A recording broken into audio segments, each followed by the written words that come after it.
Ryan Jarrell here for LowKick MMA, and you know who my next guest is, Tyson Nam, and you can catch him fighting next when he meets Matt Schnell, January the 20th on Fight Island. Tyson, how are you? I am doing great. Getting ready, getting prepared, even though there's all this damn good food sitting in front of me that everybody's eating. Well, what's that weight cut like for you now? Are you almost on point?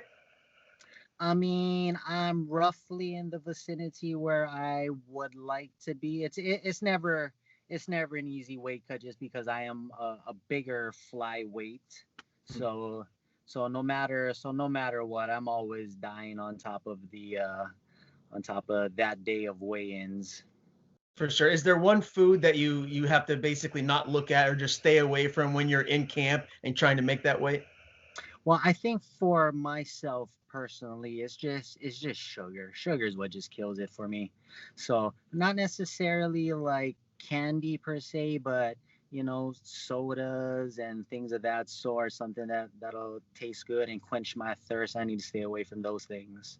Gotcha, gotcha. I'm with you there. Now, today is the last day of 2020. Thank goodness it's been a very bizarre year for a lot of us, man. You've had a good year as far as inside the cage goes.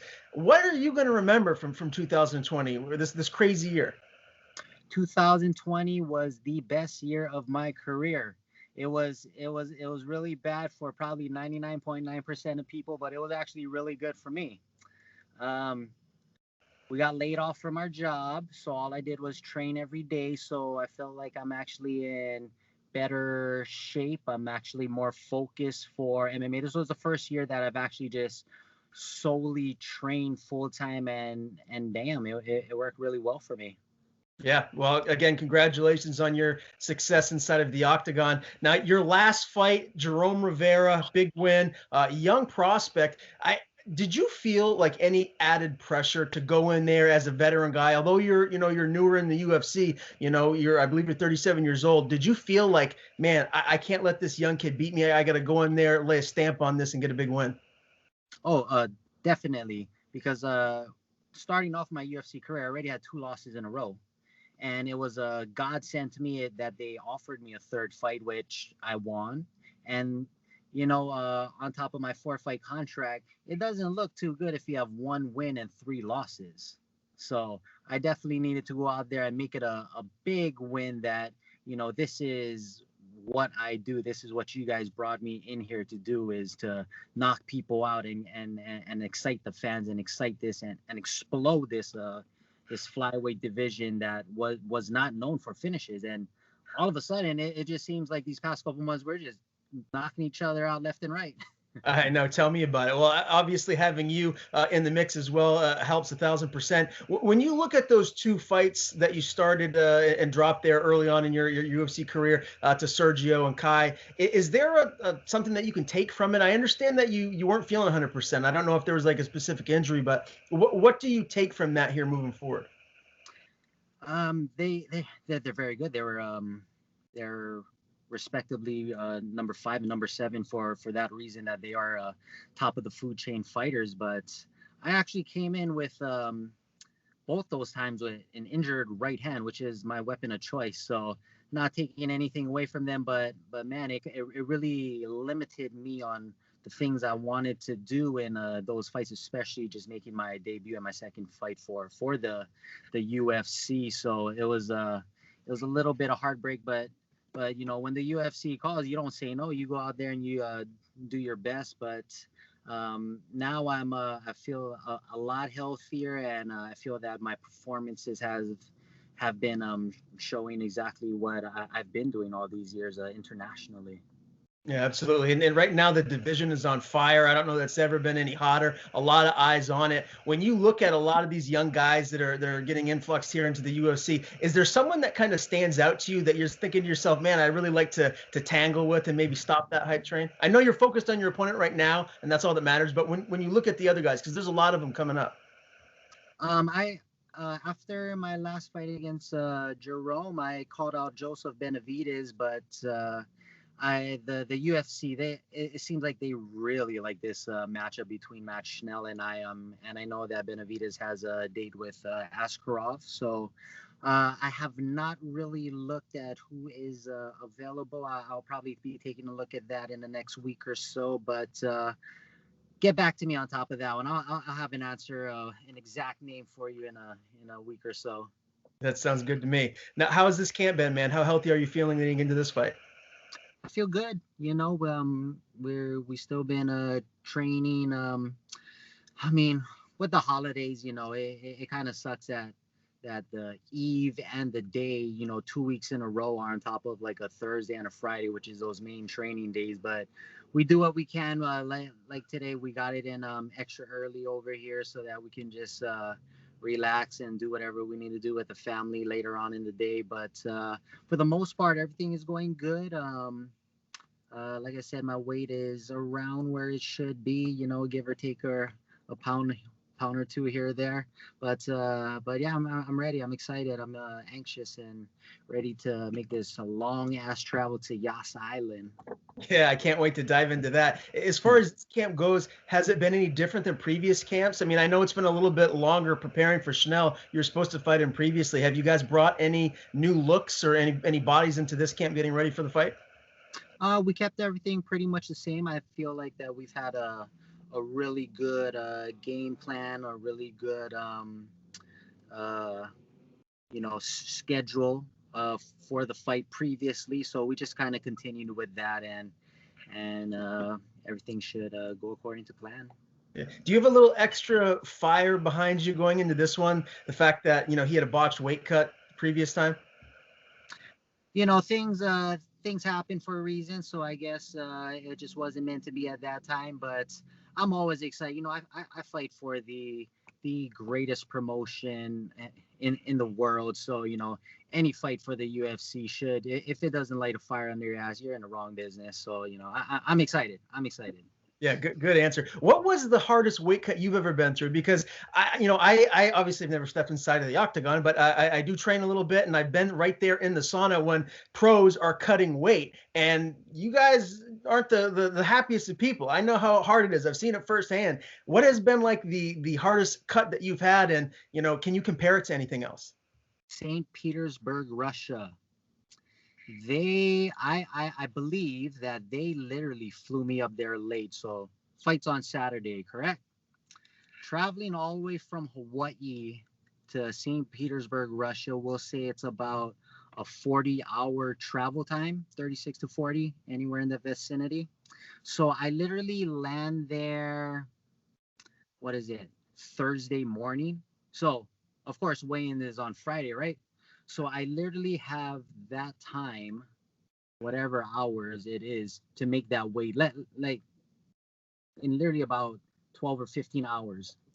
And you know, when you jump on the plane and you get off of the plane, you retain a few extra surprise pounds that you don't expect just from the retention from being up in the air. And you know, I'm feeling you know, a little bit weak, so I'm like, oh yeah, I should probably be light. I'm probably around just 10 pounds over. I step on the scale and I'm about 16 pounds over, and I'm already kind of depleted. So 16 pounds in 12 hours, and man, it was close. It took about 8 hours in and out the sauna on top of that, just because, you know, 16 pounds doesn't seem like a lot, but when you're doing like the body percentage coming down to the flyweight division, that's that's more than 10%. And we know scientifically that if you lose 10% of water weight, that's when your kidneys start to fail. So I was kind of playing with I was playing with fire and playing with my own health on top of that one, which I feel like the promotion themselves kind of screwed. I was kind of playing with my emotions on top of that one. But yeah, I had stuff. So that's why when people do not make weight and they have a long period of time to do it in, I don't have any remorse, because I've done 16 pounds in 12 hours, and my God, that was pure death. But I stuck in there, and I put it in my mindset that I was that's what I said that I was gonna be, and that's what I did. Wow, very impressive. 16 pounds, that's a lot to me. There's no way I could do that. So I commend you wholeheartedly on that feat right there. Now, as far as, where you're at right now in your career, again, 37 years old, man, what's the secret to your success? You're seeing all these guys, these legends, these fighters that have, been very successful into their 40s, and you look like a young 25-year-old man in there. Like, what's the secret? Kombucha, kombucha. You drink that thing every single day, and it'll keep you young and vibrant. I honestly think that maybe about 5 or so years ago, um, meeting my one of my main training partners, Ricky Simone, he really got me into eating a little bit healthy. I was one that I would eat like McDonald's every single day, and McDonald's is literally like garbage putting into your body. It really does not help you perform athletically or especially for competition. And he really made me see that eating healthier will actually help with your conditioning, your strength, just your overall mindset about working out, I guess. So eating healthy and especially kombucha, I feel like has really helped to. I feel like I found the fountain of youth. Okay. All right. Noted. I'm going to go buy some kombucha tomorrow. Start off the new year right. Kevita, pineapple peach to be exact. Okay. All right. I'm going to have to make that a priority here for myself. Now, Yaz Island, man, how long of a flight is that from Hawaii? It seems like it would be quite a haul. Well, to Vegas is about 5 to 6 hours, and then I believe we have a straight shot from Vegas to Abu Dhabi. That's probably going to take about 17. So, but I've been all around the world, and it's no stranger. Traveling is no stranger to me, and I believe we're flying first class. So, kudos on top of that, because they've only flown me coach before anywhere else that I've ever been to, but. Just because I said that, they'll probably put me in coach now. It looks like they're really doing it right, man. Treating you guys like rock stars, getting you down to Yaz Island. Have you seen like a lot of the stuff that they're doing around there, like the race cars? And I mean, it looks like you guys are having a lot of fun while you're there. Is there anything that you're hoping you get to experience just outside of getting there and getting a win? I've seen a couple of those things. I actually tried to time it so I didn't have to go all the way there. So I've never really dove and looked into exactly what they do. But the people that have been there said that it's not all fun and games. You're stuck in the bubble. You can't really go anywhere, and the fight your fight schedule is literally flip flop. So you have to stay up at night and try and sleep during the day. So that's gonna that really messes with your sleep schedule, and the things that you would want to do during the day, like go race car driving or something of that sort. You're supposed to be sleeping, otherwise you're probably going to feel like shit at nighttime when you're supposed to actually be fighting. Yeah, yeah. It seems like it really is quite a remarkable thing that you guys are having to fight on the timing that you are over there on Yaz Island. Now, with fans not being in the stands, man, like I think it's so interesting. Some fighters really feed off of that energy. Doesn't seem like it bothers you one way or the other, man. You've just been going in there and crushing it this year. Does that affect you at all? I mean, it hasn't in your performances, but like, do you miss that energy? No, I actually enjoy it. There's To me, I feel like I can focus a lot better. There's not as much anxiety and nerves when you're in the back room and you just hear people just screaming and yelling, and you're waiting for your time to come, and then the fight before you comes back into the locker room, they're all a bloody mess, and you're just thinking to yourself like, what the hell am I going to get myself into? So I feel myself that I really enjoy it, just because it's kind of like I'm going to a practice on a whole nother level, that we're about to throw some real punches with no protective equipment on. But at least for myself, I've never needed a huge crowd of thousands of people to get excited to punch someone in the face. Gotcha. Well, it makes sense. Now, your opponent, Matt Schnell, he wasn't a four-fight win streak. He just dropped his last one to Pantoja. How do you like this matchup for yourself? I like it a lot. That's why I called him out after my fight with Zaruk Adashev. I just thought that the stylistic matchup was a really fun fight for us, for the fans, just because he's a finisher. I feel like I'm a finisher, so it's just gonna be a whirlwind of just punches and kicks from start to finish. How do you see it ending? I'm gonna knock him out. That's the only way that I ever want to see myself winning a fight is by KO. I know that the fans love it. I know that I love it. It. For some reason, it just feels good. So that's always my prediction, and that's always my game plan. Do you envision it getting out of the first round, or do you feel like this could go deep into the third? If it doesn't get finished in the first, then I'm thinking that probably maybe the third, either 1 or 3. But most likely, the way that he comes out, it's going to be finished in the first. Good enough. Now, I'm assuming you want to stay active and fight again as soon as possible. If you do go in and get a quick finish, would you consider staying on Yaz Island if they wanted you to stay there to maybe fight a couple weeks later?